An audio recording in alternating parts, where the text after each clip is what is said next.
उमेदवारी अर्ज दाखल करण्याची मुदत संपली असून आता सर्वांचे लक्ष उमेदवारी अर्ज कोण मागे घेणार याकडे लागले। कारण महाराष्ट्रातील बहुसंख्य मतदारसंघात महायुती आणि महाविकास आघाडीत मोठ्या प्रमाणात बंडखोरी झालेली दिसून येते। त्यामुळे बऱ्याच जणांनी अपक्ष उमेदवारी अर्ज दाखल केलेत। आता या सर्वांची मनधरणी करत उमेदवारी अर्ज मागे घेण्यासाठी मोठी कसरत सर्वच पक्षातील वरिष्ठांना करावी लागणार आहे। त्यापैकीच वाशिम हा इच्छुकांनी मोठ्या प्रमाणात भाऊगर्दी केलेला विदर्भातील महत्त्वाचा जिल्हा आहे। वाशिम जिल्ह्यातील तिन्ही विधानसभा मतदारसंघात बऱ्यापैकी आयात केलेल्या उमेदवारांवर महाविकास आघाडी आणि महायुतीने डाव लावलेला दिसतोय। त्यामुळे राजकीय गणिते बिघडणार हे निश्चित आहे। पक्षातील लोकांना डावलल्यामुळे त्याचा फटका कोणाला कितपत बसतो हे पाहणे महत्त्वाचे ठरणार आहे।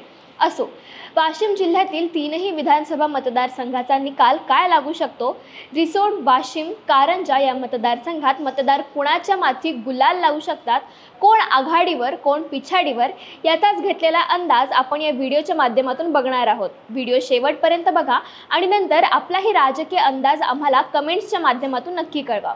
नमस्कार, मी अदिती आणि तुम्ही बघतायत महाराष्ट्र भूमी। वाशिम जिल्ह्यातील पहिला मतदारसंघ पूर्वीचा मेडशी आणि आताचा रिसोड मालेगाव विधानसभा या मतदारसंघावर प्रामुख्याने काँग्रेसचे वर्चस्व राहिले।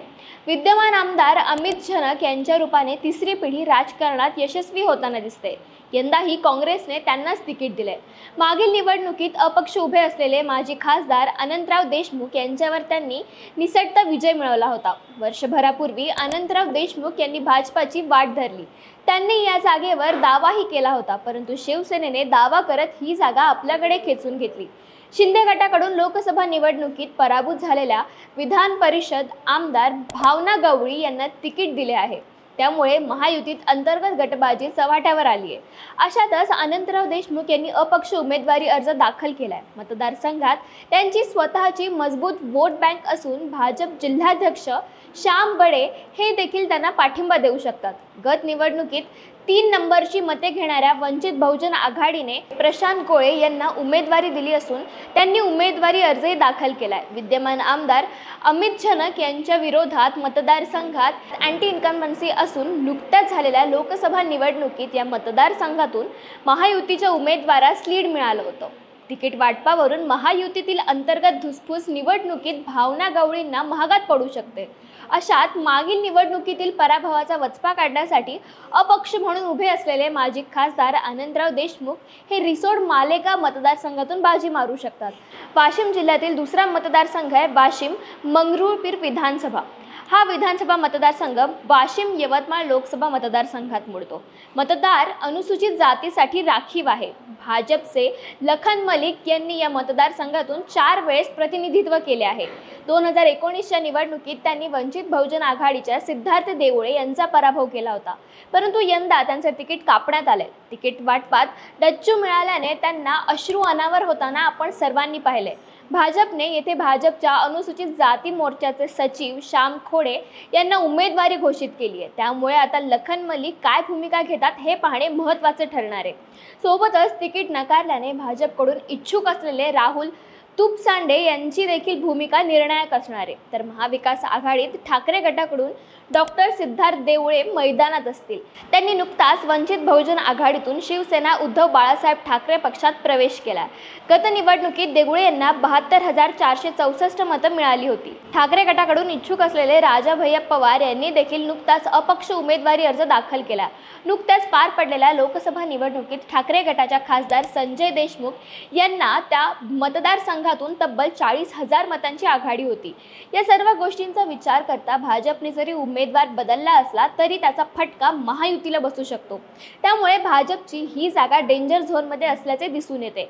या ठिकाणी ठाकरे गटाचे डॉक्टर सिद्धार्थ देवळे आपली मशाल पेटवू शकतात। वाशिम जिल्ह्यातील तिसरा मतदारसंघ आहे कारंजा मानोरा विधानसभा। हा मतदारसंघ भाजपचा बालेकिल्ला मानला जातो। काही महिन्यांपूर्वी या मतदारसंघाचे भाजपचे विद्यमान आमदार राजेंद्र पाटणी यांचे निधन झाल्याने ही जागा रिक्त आहे। विधानसभेसाठी देवेंद्र फडणवीस यांनी राजेंद्र पाटणी यांचे चिरंजीव ॲडव्होकेट नायक पाटणी यांना तयारी करण्याचे निर्देश दिले होते। ते मतदारसंघात कामालाही लागले होते। त्यांच्यासोबत राजू पाटील राजे हे देखील इच्छुक होते।